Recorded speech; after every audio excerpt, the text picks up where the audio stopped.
Em, Dewasa pun saya ditinggalkan oleh suami saya, divorce. Bahkan anak saya pun tidak berpihak kepada saya, Ustadz. Akhirnya saya jauh-jauh dari Kalimantan merantau ke Jakarta untuk mencari ketenangan yang terkadang membawa saya ke arus yang tidak benar. Di bulan ini saya berharap sebetulnya akan menjadi bulan yang baik untuk saya, tapi ternyata malah sebaliknya. Untungnya teman saya mengajak saya ke acara hari ini, dan alhamdulillah saya terpilih untuk menanyakan hal ini. Ustadz, apa yang harus saya lakukan ketika obat, healing, bahkan semua hal yang sudah saya lakukan itu masih belum bisa membuat saya tenang, Ustadz? Saya sudah menunggu momen ini dari bulan-bulan yang sebelumnya. Saya mau nanya Ustadz, kebetulan pas banget di sini kita bahas soal kesehatan mental ya. Karena kebetulan dari kecil saya sudah terganggu mentalnya. Sedikit cerita, saya juga salah satu pasien RSJ di Bogor. Kalau ada teman-teman yang tahu, Rumah Sakit Marzuki Madi. Saya pernah bersekolah di sana selama 1 minggu. Yang saya mau tanyakan Ustadz, belakangan ini saya sangat putus asa. Bahkan dari beberapa tahun lalu, saya ketika sedih saya selalu merasa saya ingin mengakhiri hidup saya. Karena dari kecil saya sudah ditinggal oleh almarhum bapak saya. Ketika remaja, dewasa pun saya ditinggalkan oleh suami saya, divorce. Bahkan anak saya pun tidak berpihak kepada saya, Ustadz. Akhirnya saya jauh-jauh dari Kalimantan merantau ke Jakarta untuk mencari ketenangan yang terkadang membawa saya ke arus yang tidak benar. Di bulan ini saya berharap sebetulnya akan menjadi bulan yang baik untuk saya, tapi ternyata malah sebaliknya. Untungnya teman saya mengajak saya ke acara hari ini, dan alhamdulillah saya terpilih untuk menanyakan hal ini. Ustadz, apa yang harus saya lakukan ketika obat, healing, bahkan semua hal yang sudah saya lakukan itu masih belum bisa membuat saya tenang, Ustaz? Merasa udah melakukan berbagai macam ikhtiar untuk bahagia, termasuk healing, terus kayak pergi ke tempat yang jauh agar bisa move on, tapi ngerasa belum mampu. Ada satu hal yang mungkin Kak Fauziah dan teman-teman perlu coba dalami lagi, yang tadi saya sampaikan di nasihat yang kedua kalau nggak salah, belajar mindfulness. Apa itu mindfulness? Belajar untuk melatih kesadaran dan perhatian kita tentang momen kita saat ini. Jadi apa yang kita sedang lakukan itu kita coba lebih mindful, kita sadari, kita rasakan, kita nikmatin tanpa judgement, tanpa harus menilai dan menghakimi. Kayak misalnya kalian duduk di sini di ruangan ini. Kalau kalian duduk di ruangan ini, tapi pikiran kalian ada di luar, hati kalian dengan segala keluh kesah di luar, maka kalian gak akan pernah menikmati duduk kalian di dalam majelis ilmu. Itu arti mindfulness. Kalian baru akan mendapatkan keberkahan majelis ilmu kalau ketika kalian duduk di sini tuh kalian hadir. Karena mindful itu kan present ya, dia hadir kan. Hadir itu secara utuh gitu, pikirannya ya, perasaannya ya, jiwanya ya, fisiknya. Sehingga kalau kalian di sini duduk dengan mindful, kalian menikmati kajiannya, menikmati tilawahnya, menikmati joke Kak Buninya, menikmati quotes-nya, kalian akan mendapatkan hal yang nyaman. Dan itu nanti bisa jadi hormon kebahagiaan dengan segala variannya kan.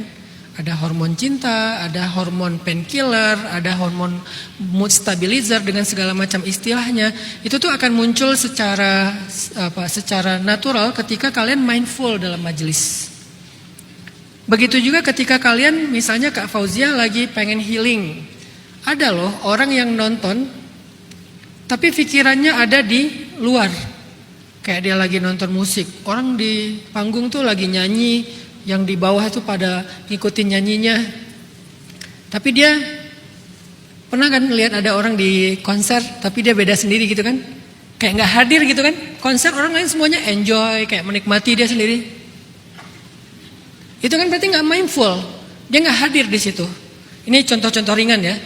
Atau kalian lagi nonton bola, kalian lagi nonton bola. Coba pernah nggak lihat ada orang nonton bola, yang lain tuh wah dia. Pernah ketemu nggak orang kayak gitu? Kalau nggak pernah berarti kalian jarang nonton bola. Karena ada aja tuh di stadion itu ada aja orang kayak gitu. Mungkin dia datang ke situ bukan pengen nonton bola, dia pengen dapetin vibes dari crowdnya, karena itu kan dibentuk ya. Cuman terlalu kuat lelah batinnya, lelah mentalnya, lelah problem mentalnya terlalu kuat sehingga udah dibentuk oleh crowd, vibesnya pun dia nggak kebentuk, dia masih tetap asing di situ.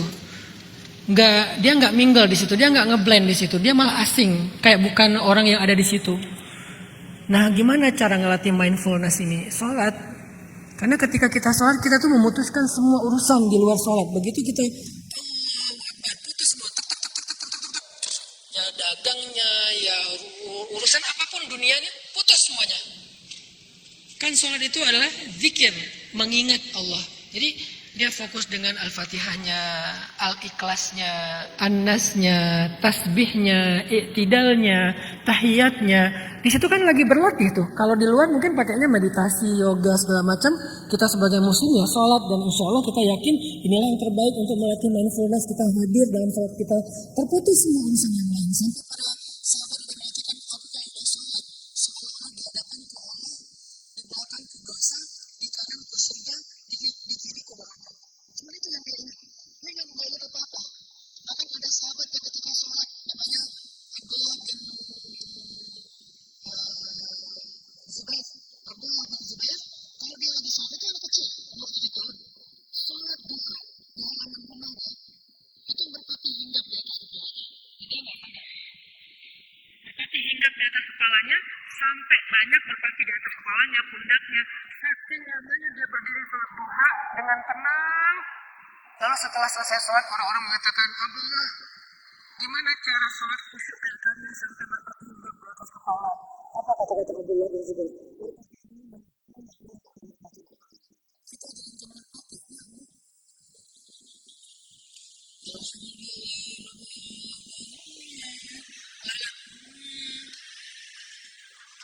Apalagi sholat sebelah handphone, notifikasi.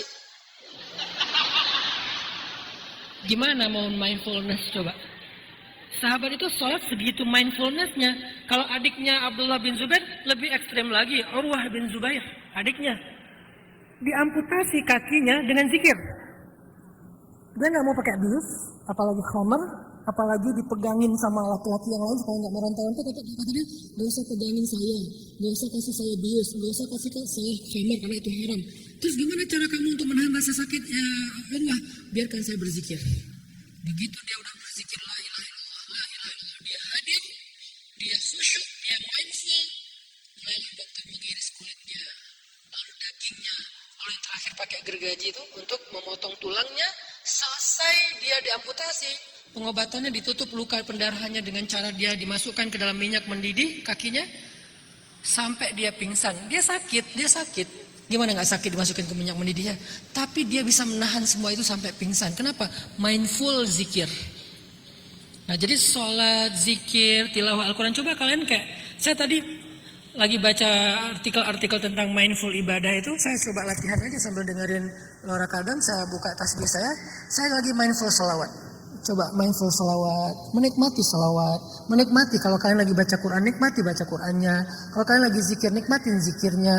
Itu tuh ngelatih mindful loh. Nanti prakteknya dalam kehidupan, apapun yang kalian lakukan itu kalian bisa enjoy. Apapun. Termasuk yang sifatnya kayak kewajiban, kayak kerja, ngurus keluarga. Jadi kalian kayak misalnya Mbak Fauzia punya anak. Kalau diberikan izin oleh Allah, semoga ketemu lagi dengan anaknya. Ngurus anak itu mindful. Saya lagi main sama anak saya yang paling kecil, yang keriting, yang panjang rambutnya tapi ke atas. yang hobinya Reok Ponorogo itu. Ya, kalau saya lagi main sama dia gini-gini itu mindful, menikmati aja waktu saya sama anak.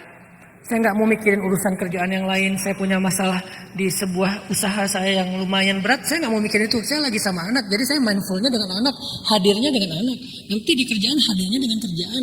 Nanti dalam programming dakwah hadirnya dengan rapat, meeting, program dakwah, segala macam. Menjalankan hobi, ya udah saya nikmati menjalankan hobi.